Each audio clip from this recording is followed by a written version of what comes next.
à tous, ça me fait plaisir de vous accueillir pour cette autre activité du Cercle de presse. Aujourd'hui, nous recevons l'évêque de Chicoutimi, Monseigneur René Guay. Merci beaucoup d'avoir accepté l'invitation. Merci, merci. Alors, avant de passer à la période des questions des journalistes, vous avez quelques minutes de présentation, donc la parole est à vous. Bien le bonjour. Vraiment très heureux de me retrouver avec vous ce matin ici.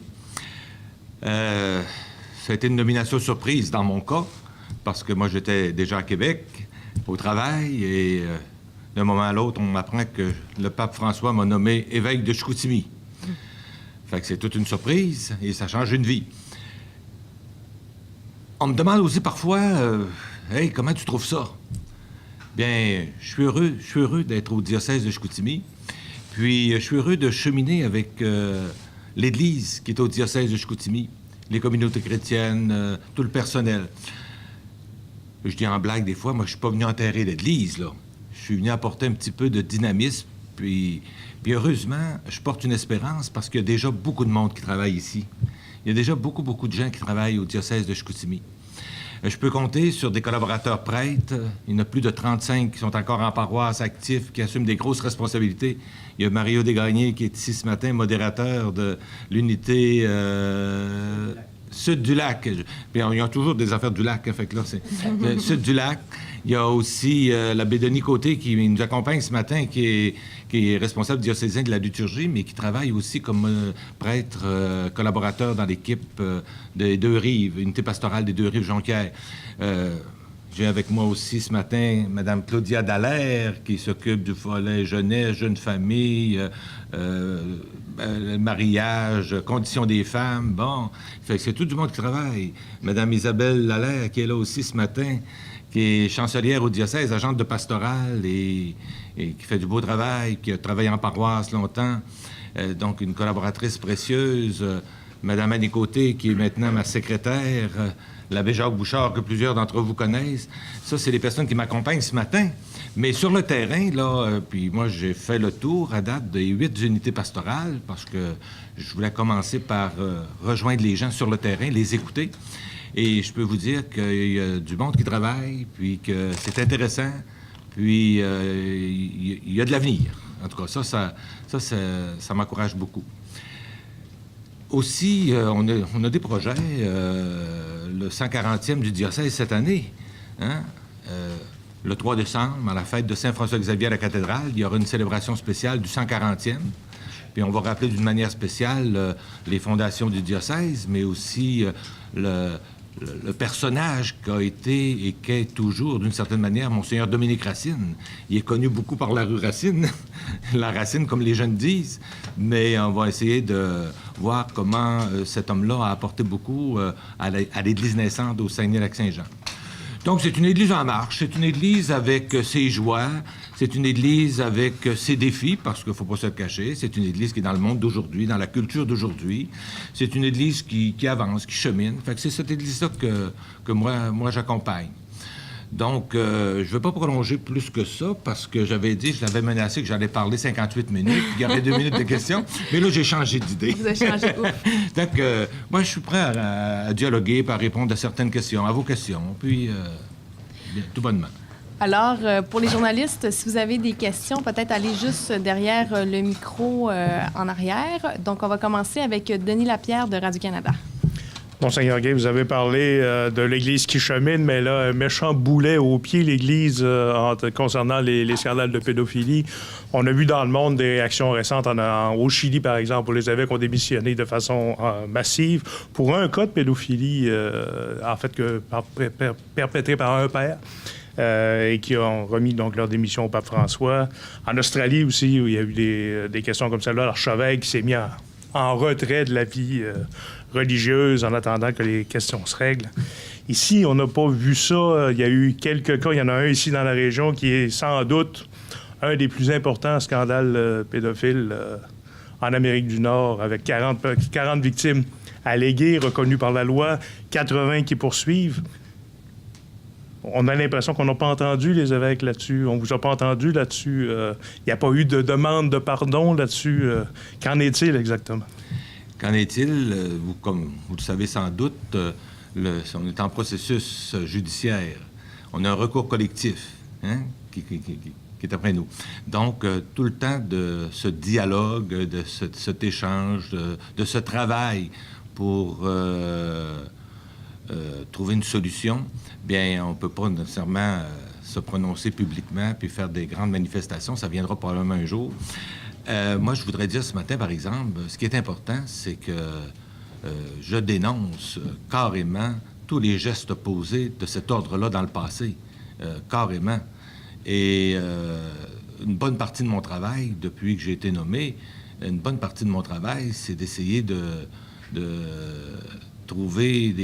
assurer nos garanties avec les assurances pour faire face à ce recours collectif, puis que tout puisse se régler en toute justice. Donc, une bonne partie de mes efforts sont de cet ordre-là. Mais on n'est pas à l'heure de faire des grandes manifestations parce qu'il y a des démarches juridiques à régler et s'assurer que les assurances aussi sont en garantie.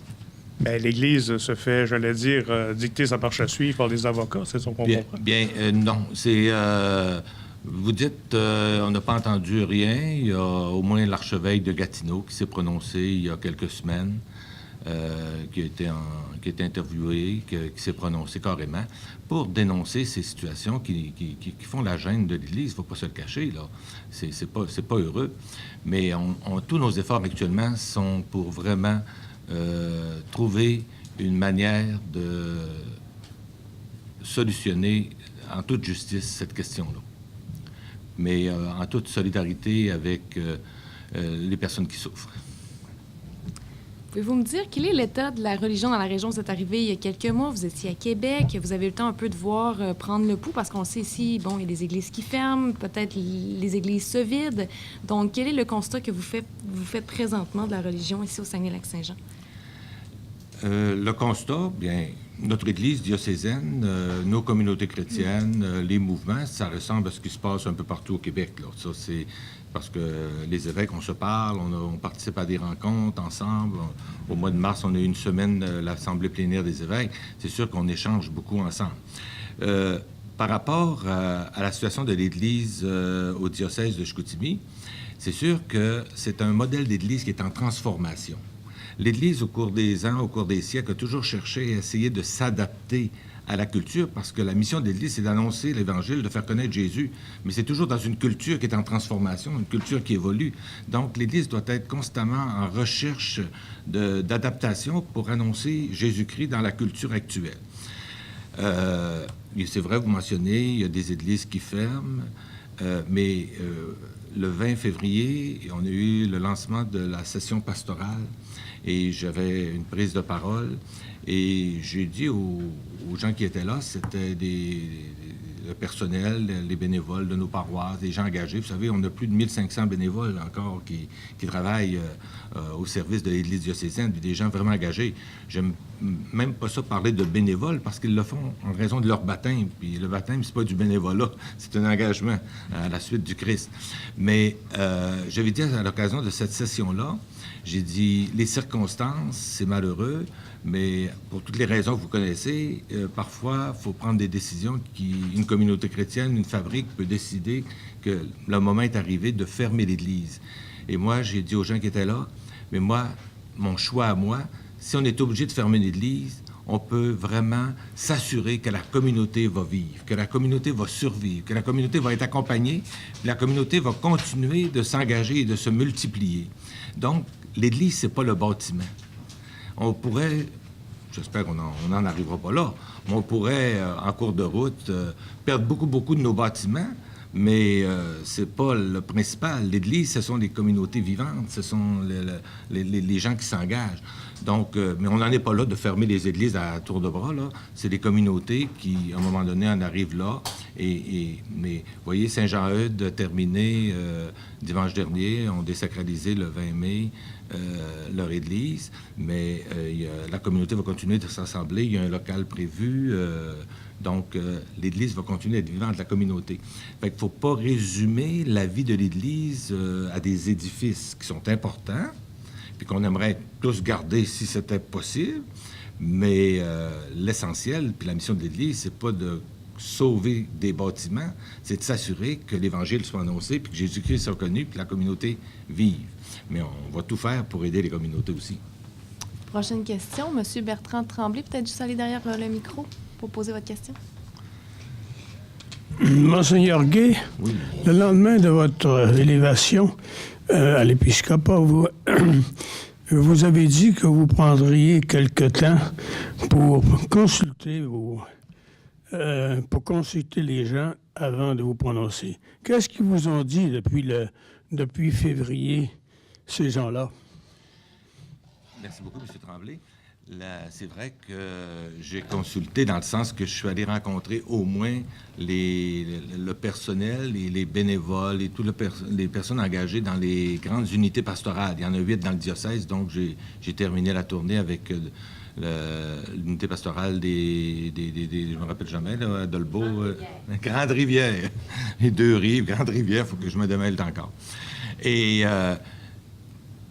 ce que les gens m'ont dit, c'est, d'une certaine manière, c'est leur désir de faire face aux défis actuels. Il y a des immenses défis qui se présentent à l'Église, mais il y a des gens vraiment engagés, puis des gens qui sont impliqués, puis on n'est pas en train de mettre la clé sur l'Église au diocèse de Chicoutimi. Il y a des personnes, et ça, je l'ai entendu dans toutes les unités, comment le personnel, les gens engagés, comment ils sont au service, comment ils se projettent dans l'avenir. Donc, ça, c'est intéressant. Mais aussi, ce que j'ai entendu beaucoup, puis ça fait partie, si on veut, du projet pastoral au diocèse de Chicoutimi, c'est pas la préoccupation, c'est pas seulement se préoccuper de l'Église. La mission de l'Église, c'est d'aller vers le monde. Bien, on a un programme pastoral, si on veut, c'est aller vers. Donc, l'Église est au service du monde. Et ça, je l'ai entendu beaucoup. Notre désir d'aller vers les plus pauvres, les plus démunis, ceux pour qui la vie est difficile. Et ça rentre vraiment aussi dans mes cordes parce que j'ai consacré toute ma vie. Je n'avais pas ça à mon agenda un jour d'être évêque de Chicoutimi, mais j'ai consacré une bonne partie de ma vie, si on veut, plus presque toute ma vie, aux exclus de la société, aux plus pauvres. J'ai travaillé au Chili quand même pendant 13 ans, dans les bidonvilles, en temps de dictature de Pinochet. J'ai été en milieu carcéral plus de 20 ans, à temps partiel, mais c'est-à-dire que 18 ans à temps partiel et 2 ans et quelques à temps plein à Québec.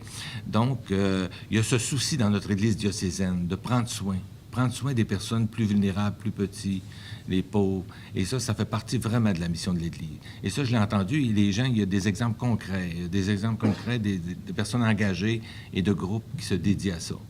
Fait que c'est ça que j'ai... Dans ma tournée, c'est beaucoup ça que j'ai écouté. Beaucoup, beaucoup. J'ai écouté le dynamisme des personnes engagées, qui me l'ont redit, puis leur désir de continuer. Fait que je me sens pas tout seul. Et je leur ai dit aussi, j'ai dit, un évêque tout seul, là, il fait pas grand-chose, là, un évêque tout seul. Donc, un évêque, c'est avec une église, c'est avec des baptisés, c'est avec des gens engagés, c'est avec des responsables. Fait qu'on porte la mission de l'église ensemble, avec tout ce que ça comporte. Prochaine question, Denis Lapierre. Vous parlez justement de cette ouverture de l'Église. Il y a aujourd'hui, la société ne jure que par les nouvelles technologies. Ça prend une place très importante. Bon, téléphone intelligent, tout le monde est branché, les jeunes particulièrement. Et rendu à un certain âge, tout le monde est jeune.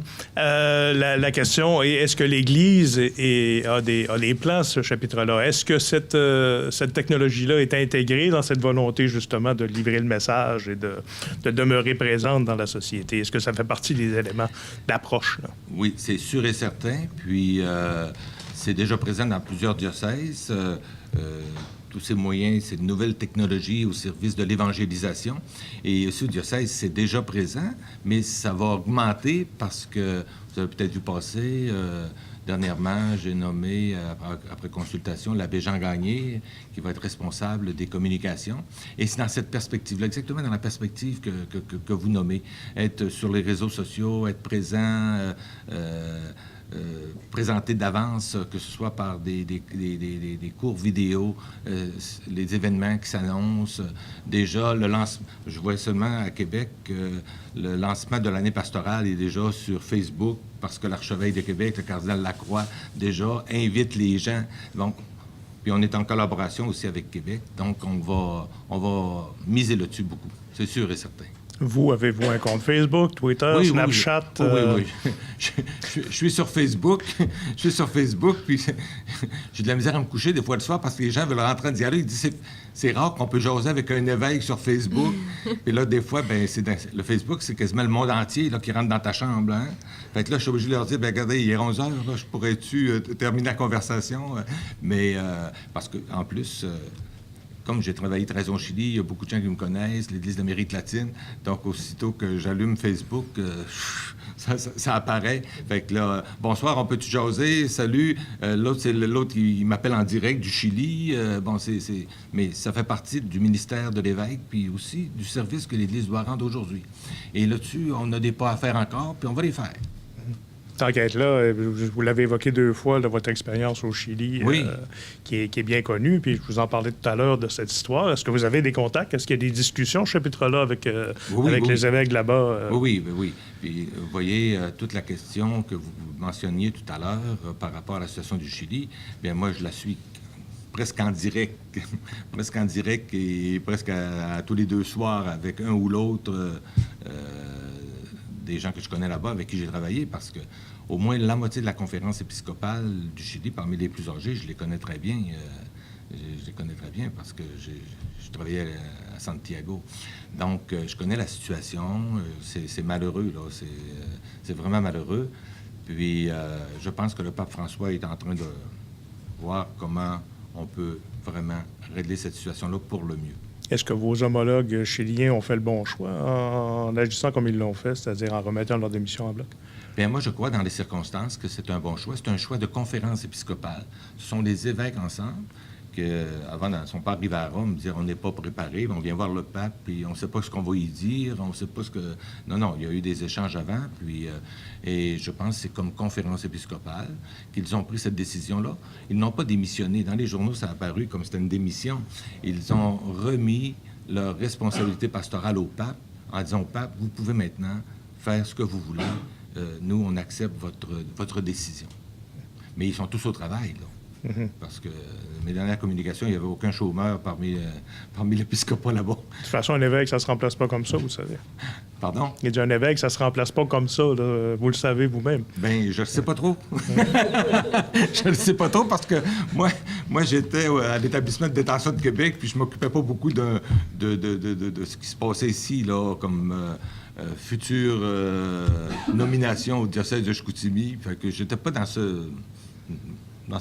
cette action-là. Là. J'avais d'autres préoccupations, puis un autre service à rendre. Fait que c'est pour ça que je suis pas capable de vous dire que je connais ça beaucoup. Là. Un petit peu. Puis justement, en septembre, on peut nous dire qu'est-ce que vous allez faire, parce que vous allez à Rome, vous allez rencontrer le pape aussi, un peu nous expliquer quel est l'objectif de cette rencontre-là, qu'est-ce que vous allez faire, qu'est-ce que vous allez apprendre. Oui. À chaque année, tous les évêques qui ont été nommés au cours de l'année sont invités par le pape et le Saint-Siège à aller à une session pour les nouveaux évêques. Entre nous, j'ai appris ça aussi, les nouveaux évêques appellent ça le cours 101 des évêques. Donc, c'est un premier contact avec le Vatican, avec le Saint-Siège, avec le pape, pour vraiment connaître les bureaux, les grands bureaux, les dicastères, les congrégations, connaître vraiment le milieu, connaître les personnes, pouvoir être facilement en relation et aussi avoir une rencontre privilégiée avec le pape. Parce que c'est le pape qui, comme tous les évêques, c'est le pape qui nomme. Donc, le pape est toujours, il semblerait, très heureux de rencontrer puis de connaître en direct qui l'a nommé. Parce que probablement que moi-même, j'ai été nommé sur recommandation. Là. Le pape ne m'a pas téléphoné, puis on ne se connaît pas là, directement. Donc, il sera sûrement très heureux, et moi aussi, de le rencontrer et d'échanger. Il va sûrement s'informer brièvement de la situation du diocèse de Chicoutimi. J'aurai à l'informer. Donc, c'est un peu ça, la session à Rome. Est-ce que vous souhaitez lui passer quelques messages, justement? Est-ce que vous avez des sujets de discussion que vous souhaitez aborder avec le pape? Pas vraiment, parce que ça va être sûrement très bref. Il ne faut pas arriver avec un grand discours, puis, parce qu'on probablement qu'ils vont dire au suivant. Mais peut-être lui glisser quelques mots pour lui dire, d'abord, le remercier. J'aurais pas couru après la nomination, jamais. Mais le remercier de me faire confiance, puis de cheminer avec l'Église au diocèse de Chicoutimi, avec, comme je disais tout à l'heure, avec ses joies, ses défis, puis les épreuves. Mais ça va être très bref parce que d'habitude, il paraît qu'il y a 125-150 nouveaux évêques dans le monde. Fait que, ils nous rencontrent par groupe, mais on ne peut pas prendre 1 heure chacun avec le pape. Là, mais je vais sûrement lui glisser quelques mots. On peut lui glisser une petite carte manuscrite. Prochaine question, Denis Villeneuve, Journal Le Quotidien. Oui, Monseigneur Gay. Peut-être vous allez convenir avec moi ou pas, peu importe, que l'Église ne traverse pas actuellement ces années les plus glorieuses, que ce soit dans le diocèse ou même au niveau mondial, avec ce qui se passe avec le scandale des pédophiles, etc. Mais j'aimerais avoir votre opinion sur est-ce qu'on ne serait pas rendu à ce qu'il y a une réforme de l'Église pour être peut-être plus inclusive versus, par exemple, les fonctions pour les femmes dans l'Église, un peu plus d'ouverture envers les homosexuels. Je ne parlerai pas de l'avortement, là. Je sais que l'Église est complètement contre, mais j'aimerais que vous me parliez de réforme de l'Église, si vous avez une opinion à émettre là-dessus. Je pense que l'Église essaie d'être en réforme quotidienne et au jour le jour, le plus possible. Il y a eu le Concile Vatican II qui a donné un grand tournant à l'Église au début des années 60. Donc, on parle d'un avant-concile et d'un après-concile. L'Église ne sera plus jamais la même par rapport à ce qui a précédé au dernier concile. Par rapport aux questions que vous soulevez, c'est des questions importantes, puis c'est des questions que les évêques entre eux, d'une certaine manière, portent et parfois échangent sur ces questions-là. Vous parlez des femmes en Église. De plus en plus, et le pape François donne l'exemple, il a nommé, il y a peut-être 3 semaines, une femme responsable de la congrégation de la vie consacrée. C'était la première fois. Donc, le pape François, depuis qu'il est là, nous invite et invite toutes les églises à donner des postes de responsabilité aux femmes. Il ne parle pas d'ordonner des femmes, parce que d'une certaine manière, quand on parle d'ordination, on relie trop souvent ça au pouvoir. Et malheureusement, ça a été souvent ça dans le passé. Alors que l'ordination, c'est un service. Et dans l'Église, l'important, c'est que chacun et chacune, on puisse rendre le service qui est adéquat. Puis qui est... Donc, il y a beaucoup... D'ailleurs, notre Église diocésaine, sans l'apport des femmes, là, on aurait un problème terrible. Si toutes les femmes au diocèse de Chicoutimi, je vous disais tout à l'heure on pouvait compter aux alentours de plus de 1500 personnes engagées bénévolement, s'il fallait que les femmes se retirent, on aurait un sérieux problème parce que généreusement, les femmes ont une présence et portent des responsabilités. Ici même, au diocèse de Chicoutimi, depuis plusieurs années, on dirait, il y a l'évêque, son parole, il y a l'évêque, il y a le vicaire général, puis il y a la coordonnatrice de la pastorale d'ensemble, qui est une femme, ça fait quand même plusieurs années, au moins, c'est du temps de Mme Lucille Tremblay, Mme Agathe Vaillancourt maintenant. Donc, c'est des postes de responsabilité, ils font partie de l'entourage immédiat de l'évêque. Donc, il y a différentes manières de porter des responsabilités dans l'Église. Ça, c'est une question. Par rapport aux homosexuels et à toutes les personnes qui peuvent se sentir comme un petit peu exclus. Le pape François, puis avant lui, l'Évangile et Jésus-Christ, nous invite à accueillir toute personne. Moi, je dis, puis je l'ai redit dernièrement à un groupe, au plan pastoral, tout est possible. Au plan pastoral, tout est possible, puis le Seigneur, puis l'Église nous invite à nous faire proches de toute personne et d'être accueillante pour toute personne. Après ça, c'est le jugement pastoral qui s'impose selon les circonstances. Mais au point de départ, c'est d'être accueillant et accueillante à toute personne. C'est sûr que si vous me demandez demain matin, est-ce que vous pouvez célébrer un mariage d'un couple homosexuel, je ne peux pas le faire. Je ne peux pas le faire. Mais je peux l'accueillir, je peux prier avec, je peux cheminer avec ce couple-là, puis on peut faire de belles choses et de beaux projets ensemble. On peut nous dire, est-ce qu'il y a encore des jeunes qui s'intéressent à la religion? Est-ce que vous avez, parce que vous avez eu le temps de justement rencontrer des gens, est-ce que vous voyez justement qu'il y a des jeunes qui s'intéressent encore à la religion, qui souhaitent s'impliquer? Est-ce que c'est quelque chose que vous voyez? Oui, je le vois. C'est pas un grand nombre là, extraordinaire, mais ce printemps, presque à toutes les semaines, j'ai présidé des célébrations de confirmation de jeunes adultes. C'est des jeunes de 18, 19, 20 ans, 25 ans, mais parfois même 30 ans. Et j'ai célébré, j'ai rencontré ces jeunes-là un peu partout dans le diocèse. Même ce soir, je rencontre un groupe à la paroisse Saint-Alphonse. Et c'est des jeunes qui, d'une certaine manière, sont en cheminement. Souvent, ils vont demander de se préparer pour la confirmation parce qu'ils vont être parrains. Mais souvent, c'est le début d'un cheminement. Peut-être que le jeune ou le jeune adulte ou la jeune adulte va faire un bout de chemin. Peut-être qu'elle ne viendra pas à la messe tous les dimanches. Ce ne sera peut-être pas la manière de vivre sa foi. Puis, mais moi, je sens qu'il y a quand même une soif de spiritualité. C'est sûr que chez les jeunes, ils posent beaucoup de questions sur l'Église. Puis moi, je suis capable d'être en dialogue avec eux et j'ai de bons échanges avec eux. Mais quand ils comprennent que l'Église, c'est pas rien qu'une institution, que l'Église, c'est une communauté d'hommes et de femmes qui se réunissent autour de la parole de Dieu puis qui s'engagent au service de la société, bien, ça prend une dimension plus intéressante.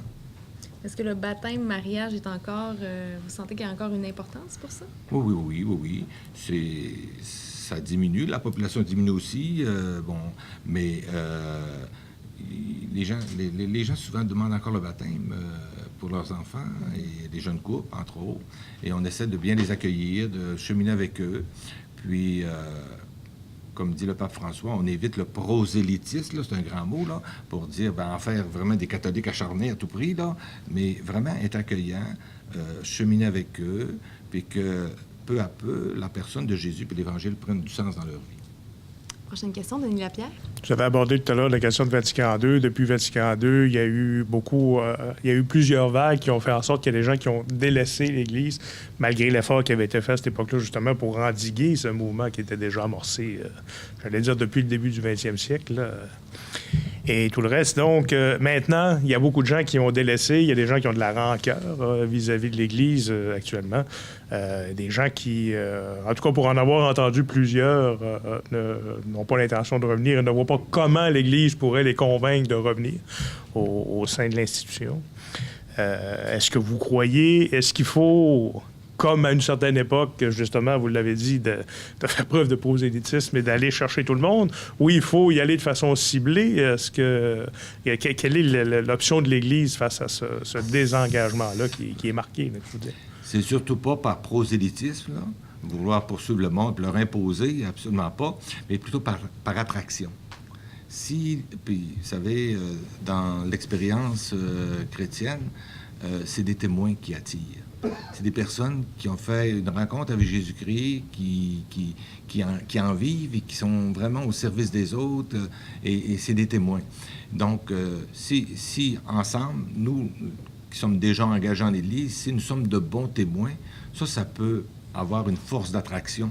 Et j'y crois beaucoup plus que par prosélytisme. Donc, puis d'autre part, c'est vrai, vous avez relevé beaucoup de gens qui portent une blessure ou la blessure du passé pour toutes sortes de raisons. Et ça me fait mal aussi. Et j'aimerais pouvoir soulager toutes ces personnes-là en leur disant, oui, c'est vrai, je vous demande pardon pour tout le passé, là, mais on avance ensemble aujourd'hui, puis on va d'avant. C'est la personne de Jésus, c'est l'Évangile en premier, c'est le service au monde, le service à la société. Mais vous parlez de témoignages, c'est parce que en matière d'humanisme, par exemple, les témoignages sont beaucoup en dehors de l'Église. L'Église n'a plus le monopole de ces témoignages-là maintenant, si elle l'a jamais eu. Mais disons que c'est encore plus marqué aujourd'hui. On n'a pas beaucoup d'exemples ou de témoignages maintenant où c'est vraiment l'Église qui est mise de l'avant pour expliquer des actions particulièrement importantes là, à ce chapitre-là. Est-ce qu'on est capable d'aller rechercher ça ou d'essayer de mettre ça de l'avant? Est-ce qu'il y a un frein à ça? C'est sûr qu'il y a encore de grands témoins. Il y a encore de grands témoins. On a seulement qu'à nommer le nom de Jean Vanier. Et Jean Vanier fait une sorte d'unanimité par son amour et son engagement auprès des personnes handicapées et comment c'est un personnage. Bon, on pourrait en nommer d'autres. Au mois d'octobre, le pape François va canoniser Monseigneur Romero. Moi, quand j'étais au Guatemala, à l'école de langue, j'écoutais ses homélies le matin parce que ça me permettait de pratiquer l'espagnol un peu. Mais à un moment donné, j'ai découvert tout un personnage, un homme engagé, un homme qui a pris la défense des paysans, un homme qui a payé de sa vie. Et même à l'encontre de l'Église à l'époque. Oui. Un véritable prophète, C'est pour ça que je pense qu'il y a de ces témoins qui sont encore là, qui parlent, mais il faut en susciter, puis il faut continuer. Mais puis c'est vrai que l'Église n'a pas le monopole du témoignage, puis du bon témoignage. Il y a beaucoup d'hommes et de femmes dans le monde, puis ici même en région, engagés, puis qui sont au service, puis je suis heureux de les voir. Vous savez... L'Esprit Saint, il n'est pas enfermé dans l'Église, là. L'Esprit Saint agit au cœur du monde, puis il agit pas seulement par le canal de l'éveil, puis Non, l'Esprit Saint est libre. Donc, moi, je suis capable de reconnaître que l'Esprit Saint est en train de faire des merveilles à travers tous ces engagements-là. Un peu nous dire quels sont les projets que vous souhaitez développer à l'évêché de Chicoutimi. Vous avez eu le temps un peu de prendre le pouls, de voir un peu qu'est-ce qui se fait présentement. Donc, quels sont les projets que vous désirez développer, justement? Moi, je veux miser beaucoup sur une église de proximité. Parce qu'on a créé de grands ensembles par nécessité, puis il fallait le faire, je crois, mais continuer d'être une église de proximité. Pour être une église de proximité, il y a des équipes d'animation locale. Et ça, ces équipes d'animation locale-là, il faut leur redonner vraiment de la valeur puis de l'importance. Parce que c'est le cœur qui anime la communauté dans un milieu donné. Donc, je souhaite, entre autres, mettre beaucoup d'efforts pour vraiment donner de l'importance à toutes ces équipes, même à multiplier ces équipes d'animation locale. Pour pas que l'Église, justement, soit une espèce de gros organisme centralisateur, puis qui sentent que l'Église est proche. Et ça, c'est un moyen, puis ça fait partie d'un projet. C'est déjà là, mais faut y redonner de l'importance, faut aller encore plus loin dans ce domaine-là, une Église de proximité. Ça, c'est un point très important. Auprès des jeunes, puis non pas, pour utiliser encore le mot, non pas par prosélytisme, mais être proche des jeunes. Être proche des jeunes, pas pour les enrôler, mais justement pour être avec eux là où ils sont et marcher avec eux.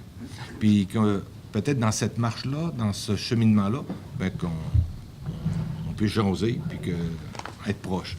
Donc, c'est sûr que j'ai le souci aussi de la relève. Ça, c'est important. Pas seulement la relève presbytérale des prêtres, mais de toutes les vocations, et même vocation au mariage, parce que le mariage est aussi une vocation. Donc,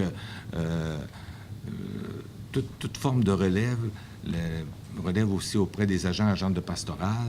Notre personnel vieillit comme les gens engagés. Donc, j'ai une préoccupation. Puis, dans ce sens-là, moi, je veux aller de l'avant avec certains projets de ce côté-là. Prochaine question, Denis Villeneuve. Oui, on va essayer de ne pas trop s'approcher du micro. Ça a l'air qu'on m'entendait respirer. Monseigneur, il y a tout le débat sur les signes religieux qui a lieu souvent au niveau politique, là, à l'Assemblée nationale.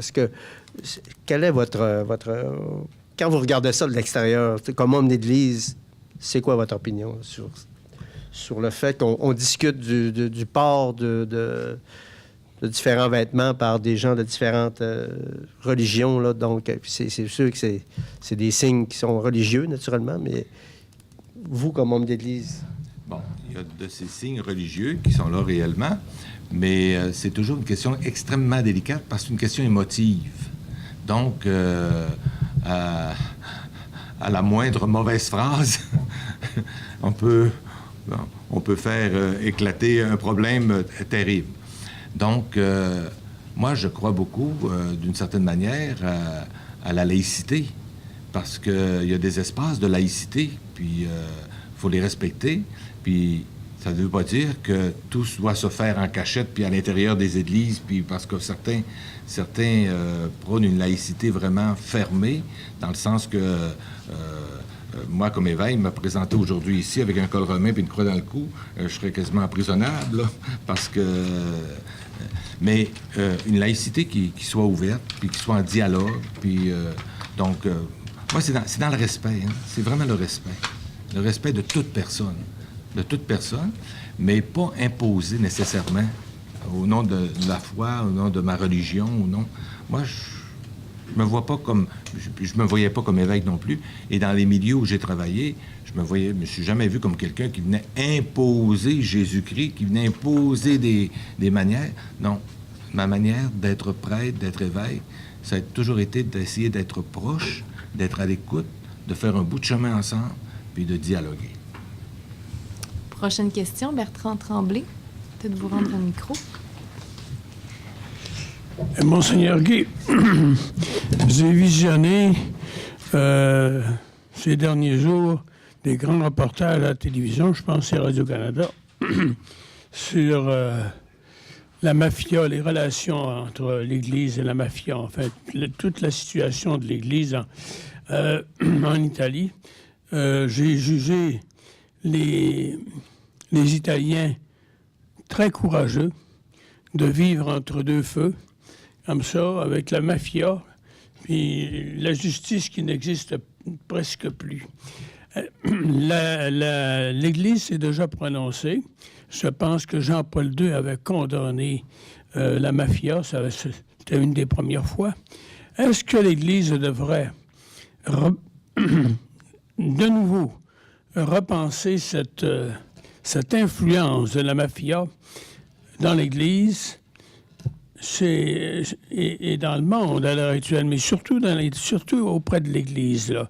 Est-ce qu'on ne devrait pas faire un Vatican III? Ça pourrait être intéressant, Vatican III, mais pas seulement pour ces raisons-là. J'ai regardé aussi ces reportages qui sont quand même assez impressionnants. C'est vrai que le pape Jean-Paul II a condamné la mafia. Le pape Benoît XVI a commencé à faire un grand ménage, même avec la Banque du Vatican. Le pape François est arrivé, puis lui, ça a été le super grand ménage.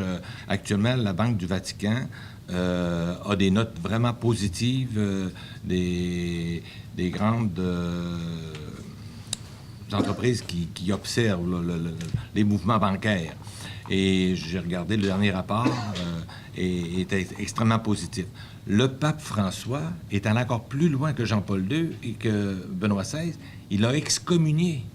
Excommunié, là, c'est que t'es plus dans l'Église, t'es plus en communion avec l'Église catholique.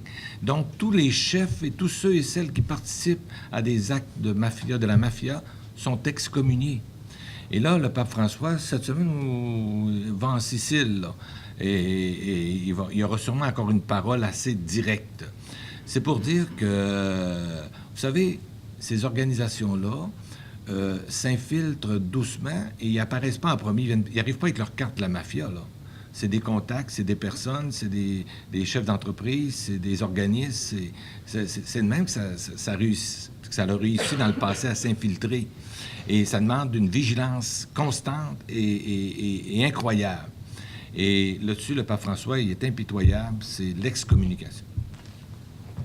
Mais ce qui m'a étonné le plus, c'est que la Banque du Vatican blanchirait encore de l'argent sale.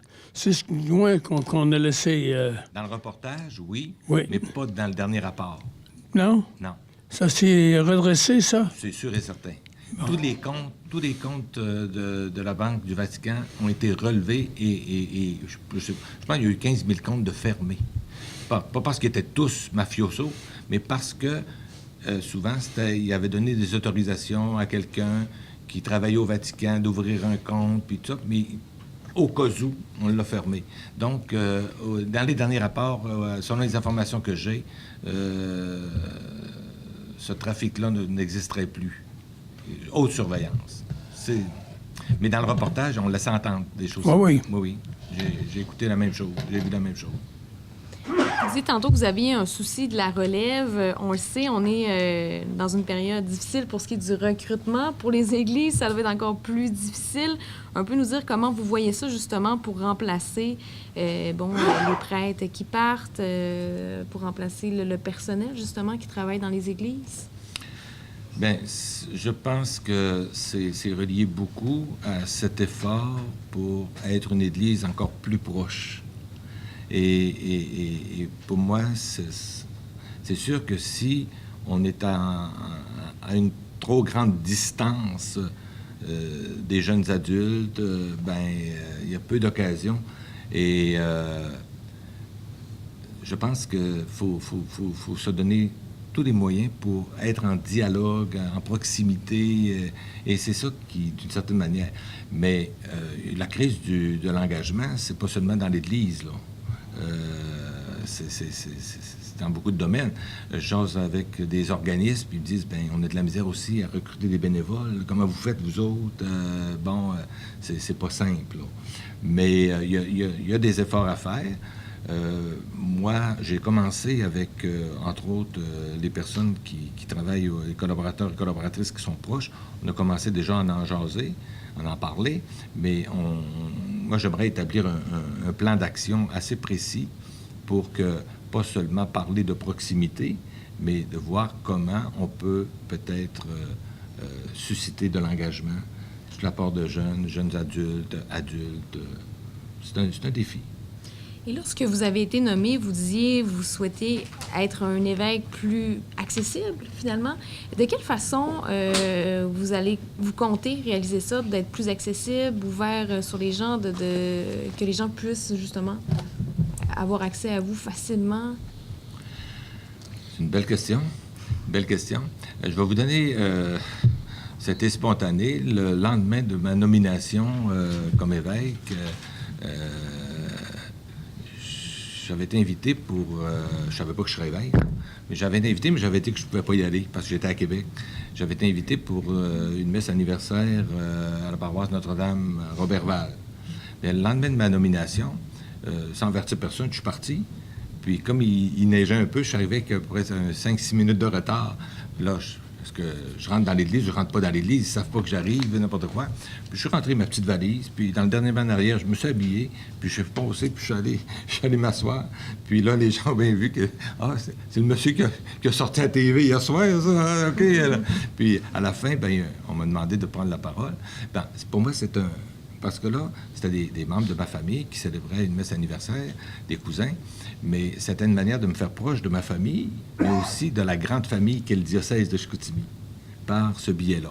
Fait que c'est des petites surprises de même. Ça, je trouve que j'aime ça, sortir du prévu pour qu'il y ait de l'imprévu. Fait que je fais des petites visites comme ça imprévues. Même la journée même de ma nomination comme évêque, je suis allé visiter une religieuse. Elle m'avait téléphoné le jeudi soir. Moi, je savais que je venais à Chicoutimi pour l'annonce de la nomination. Puis elle me demande, elle dit, quand est-ce que vous allez venir me voir?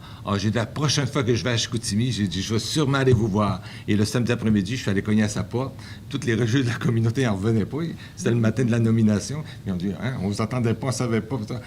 C'est des petites surprises de même. Pour moi, c'est dans ma personnalité, ça, de me faire proche de même. Sortir de l'agenda, puis partir de même. Puis... Prochaine question, Denis Villeneuve. Oui, vous l'avez évoqué un petit peu tantôt. Toujours étonnant dans le temps des fêtes de voir comment les églises sont pleines à la messe de Noël. On pourrait en construire. On pourrait en construire, effectivement. Mais c'est quoi le bilan que vous faites de l'état de la spiritualité chez la population générale? Bien, moi, je pense que les gens portent un souci puis un désir de spiritualité. Les gens ne sont pas sans spiritualité. cette spiritualité-là n'est pas toujours identifiée à un groupe religieux ou à une église particulière ou à l'église catholique, mais les gens ont un souci de spiritualité. Il arrive des grandes occasions comme Noël, parfois Pâques, des fêtes familiales, un baptême. C'est comme des belles occasions que les gens ont pour dire, on dirait que je retrouve quelque chose, ça me nourrit quelque part, il se passe quelque chose. Donc, puis il y a une recherche aussi de spiritualité. On le voit comment les gens vont frapper à certaines portes pour essayer de combler cette soif-là de spiritualité. Fait que nous, on fait partie de cette possibilité-là d'offrir un accompagnement, un cheminement spirituel, une façon. Donc, moi, je dirais que les gens ne sont pas sans spiritualité, mais c'est sûr qu'on est fortement, tout le monde, là, on est fortement sollicité par toutes sortes de choses. Si on ne s'arrête pas, si on ne prend pas le temps de s'arrêter, bien, ça pourrait arriver qu'on n'ait pas le temps de s'arrêter jamais. Mais à un moment donné, toute personne, à un moment donné, on va marcher en forêt, c'est un moment de plénitude, un moment de paix, un moment de spiritualité aussi. C'est différentes manières.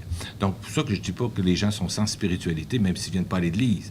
Les gens portent un souci, mais ils ne le vivent pas toujours à l'intérieur des cadres d'une Église particulière.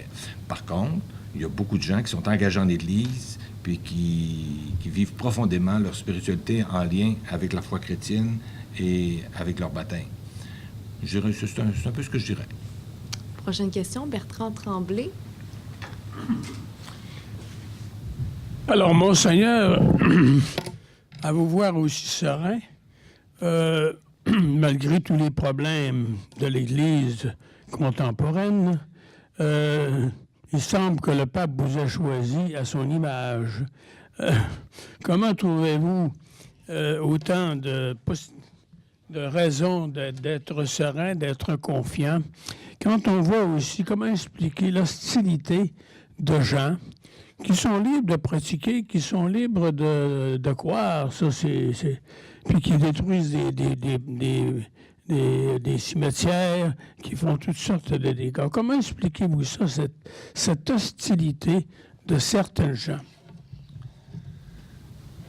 C'est difficile à expliquer, là, d'une certaine manière. Pour certains, comme on le mentionnait tout à l'heure, il y a des blessures du passé. Pour des plus jeunes, je ne croirais pas que c'est une hostilité ouverte envers l'Église.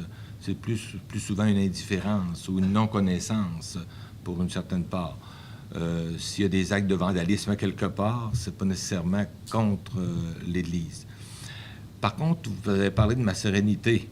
Je vous dirais, ce qui m'aide beaucoup, c'est, dans mes moments peut-être plus d'inquiétude, d'aller relire des parties de l'histoire du monde et de l'histoire de l'Église. Et ça m'aide à voir que, oui, on vit des temps peut-être exigeants, difficiles, avec d'énormes défis, mais c'est comme pas nouveau dans l'histoire de l'Église. Ça fait partie de... Tout à l'heure, je mentionnais le rôle, l'engagement de Monseigneur Romero au Salvador. C'était une tragédie terrible qui s'est vécue au Salvador, avec une guerre civile, avec toutes sortes de massacres. Et Monseigneur Romero, tout en sachant ce qui se vivait, a essayé d'accompagner son peuple et de porter une espérance. Il disait lui-même, on pourra taire ma voix, mais on pourra essayer de me faire taire, mais ma voix, la parole va continuer, sa parole, son engagement. On en parle encore aujourd'hui. Donc ça me donne de la sérénité, ça. C'est de voir que nos défis, c'est pas la fin du monde, puis c'est pas la fin de l'Église. Mais ça nous invite, par exemple, à être vigilants, ça nous invite à l'engagement, puis ça nous invite vraiment à avancer ensemble. D'ailleurs, le mot « ensemble », chaque fois que je parle ou que je prends parole, j'insiste beaucoup sur être ensemble. Ensemble, on peut avancer et faire quelque chose. Prochaine question, Denis Lapierre. Pour continuer dans ce que vous dites, au terme de votre mandat, éventuellement, l'Église sera rendue où? L'évêché, le diocèse sera rendu où? Et où voudriez-vous qu'il soit rendu aussi? On m'a posé à peu près la même question, mais c'est un agent de pastoral qui m'a posé la question, puis ça fait pas si longtemps. Et je disais, parce que moi, symboliquement, j'ai demandé à reprendre le bâton pastoral de Monseigneur Paré, l'évêque qui m'a confirmé, qui m'a ordonné prêtre, et qui m'a envoyé au Chili, et avec qui j'avais une bonne relation de filiation spirituelle, si on veut. Et en recevant son bâton pastoral, c'était pour moi comme dans une course à relais où les coureurs se transmettent le témoin. Et chacun doit faire son bout de course et de la façon la plus rapide, la plus performante possible. Donc, mon bout de course que j'ai à faire, c'est un peu avec ces caractéristiques-là, dans le sens de vraiment accompagner une Église qui est en marche. Et j'espère qu'au terme de mon mandat pastoral épiscopal, j'espère remettre une Église en bonne santé spirituelle, en bonne santé matérielle. Ça ne veut pas dire qu'une Église riche, puis une Église, non, je parle plutôt d'une Église à l'image de celle qu'a voulu Jésus. Une Église servante, une Église peut-être pauvre, une Église engagée, une Église préoccupée des petits, des exclus de la société, mais une Église vivante, la véritable Église. Donc, j'ai pas de projet de laisser de gros monuments puis d'en construire. Mais vraiment de permettre et de garder le souci d'une Église vivante. Et ce que j'aimerais, au moment où je remettrai mon mandat, mon bâton pastoral ou je remettrai ma démission au pape, dire, bien, l'Église de Chicoutimi, elle est vivante. Elle est vivante. C'est une Église différente, mais elle est vivante, puis bien vivante. Espérez-vous que le processus, on peut appeler d'élagage, qui est en cours, sera terminé à ce moment-là? Je peux pas... c'est parce que c'est en termes de temps, en termes de... C'est une Église qui chemine, donc c'est difficile de répondre à cette question, mais je souhaite qu'au terme de mon épiscopat, bien qu'on soit fiers. On soit fiers d'être baptisés. On soit fiers de participer ou d'être proche ou de sentir la proximité d'une communauté chrétienne. Je souhaiterais ça. Peut-être plus du point de vue personnel, vous souhaitez laisser quoi comme trace? Parce que vous êtes un évêque dynamique. Comme vous disiez tantôt, vous aimiez ça faire des surprises. Donc, comme trace, qu'est-ce que vous désirez personnellement laisser, justement? J'ai une mauvaise pensée. C'est... non, c'est parce qu'il y a un évêque qui a laissé une trace. C'est Monseigneur Moreau, un ancien évêque de Saint-Hyacinthe, qui est en instance de canonisation, béatification, canonisation. Dans ce processus-là, lui était secrétaire de 3 évêques, un peu comme l'abbé Jacques Bouchard ici présent, et à un moment donné, il a été nommé évêque lui-même. Et ce qu'on retient de Monseigneur Moreau, puis c'est là que je dirais, si on retenait de moi, il était bon. C'était un bon bonhomme, un bon Jack, un bon évêque. Si on retient ça de moi, mission accomplie, Seigneur. Et vous parliez d'aider les plus démunis. Quel est le constat que vous faites dans la région concernant la pauvreté? Qu'est-ce que vous avez vu? Qu'est-ce qui vous a touché, peut-être? Je vais comparer un peu. Quand j'étais au Chili, on avait des soupes populaires, mais on disait aux gens, c'est temporaire. C'est pour une situation d'urgence, en temps de dictature, de crise économique, c'est temporaire. Et je reviens au Québec, puis je vois que les soupes populaires rendent un excellent service, mais ça devient un organisme et un service permanent. Et ça m'inquiète. Ça m'inquiète comme société. Ça m'inquiète que nos gouvernements n'aient pas plus de grandes préoccupations pour les démunis, les pauvres, les exclus de nos sociétés. Parce que c'est une œuvre magnifique que la soupe populaire, mais quand ça devient permanent, ça nous dit que dans la société, il y a quelque chose qui ne fonctionne pas bien. Ça veut dire que nos gens, notre société s'appauvrit et que les premières victimes, c'est vraiment ceux qui sont déjà en marge de la route. On les pousse. Heureusement que dans ce contexte de société-là, dans ce contexte économique-là, heureusement qu'on a des organismes et des personnes engagées à prendre soin de toutes ces personnes-là qui ont besoin de combler leurs besoins alimentaires dans les soupes populaires. Je ne critique pas les soupes populaires, au contraire, elles sont nécessaires dans le contexte actuel. Ma critique serait davantage dirigée au modèle économique dans lequel nous sommes, puis des fois à une certaine lâcheté politique. Prochaine question, Denis Villeneuve. Oui. Au niveau matériel, bon, on en parle un petit peu. J'aimerais savoir, est-ce que du côté du diocèse, on prévoit encore d'autres fermetures d'églises au cours des 5 prochaines années, 5-10 prochaines années? Il y en aura sûrement. Il y en aura sûrement. Pas parce qu'on le souhaite, mais parce que les circonstances parfois obligent. Et aussi, il ne faut pas se le cacher, à une certaine époque, dans les années 50, 55, 60, 70, quand il y avait 5 000 de population dans une paroisse, la façon de procéder, c'est qu'on fondait une nouvelle paroisse. Maintenant, c'est dans un autre contexte. Maintenant, dans une ville où il y a 7, 8, 10 églises, bien, c'est peut-être pas nécessaire d'en avoir autant. Puis peut-être qu'on n'est pas capable d'en avoir autant. Donc, il y aura sûrement d'autres décisions qui se prendront dans ce sens-là. Mais personnellement, comme je le mentionnais, je ferai tout pour que les communautés demeurent vivantes. Et tellement vivantes qu'elles puissent se multiplier et faire des petits. On va pas seulement des petits bébés, des petites communautés. Et en terminant, juste nous dire, qu'est-ce que vous prévoyez? Madame la Présidente, juste une petite complémentaire. J'aimerais savoir s'il va y avoir d'autres fusions de paroisses. Est-ce que c'est prévu, ça?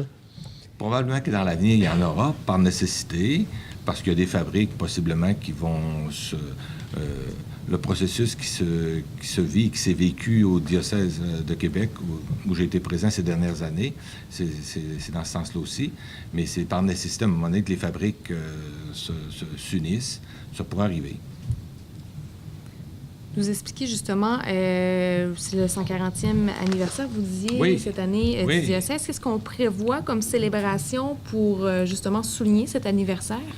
Bon, c'est sûr que moi, j'arrive là, puis un 140e, c'est pas un 150e. Donc, un 140e, on veut le souligner, mais sobrement, mais de façon significative. Fait que c'est pour ça que c'est la fête de Saint-François-Xavier le 3 décembre. Saint-François-Xavier, c'est le patron du diocèse de Chicoutimi. C'est le patron aussi de la cathédrale, la paroisse cathédrale. Donc, Saint-François-Xavier, c'est un grand missionnaire. On dit le deuxième grand missionnaire, Saint-Paul et Saint-François-Xavier. Donc, ici au diocèse de Chicoutimi, on est dans cet élan-là, dans ce tournant missionnaire, comme toutes les églises du Québec. Donc, on veut vraiment souligner le 140e dans ce cadre-là, dans le cadre du tournant missionnaire, d'une église qui se fait proche, d'une église qui va aller vers. Donc, c'est dans cet esprit-là. Mais c'est sûr que ce sera autour d'une célébration où on mettra en valeur certains symboles, certains moments de l'histoire de la naissance du diocèse, mais on m'invitera pour le 150e. Bon, mais merci beaucoup d'avoir été là. Merci à tous d'avoir été là aujourd'hui. Merci à vous. Merci. Merci beaucoup.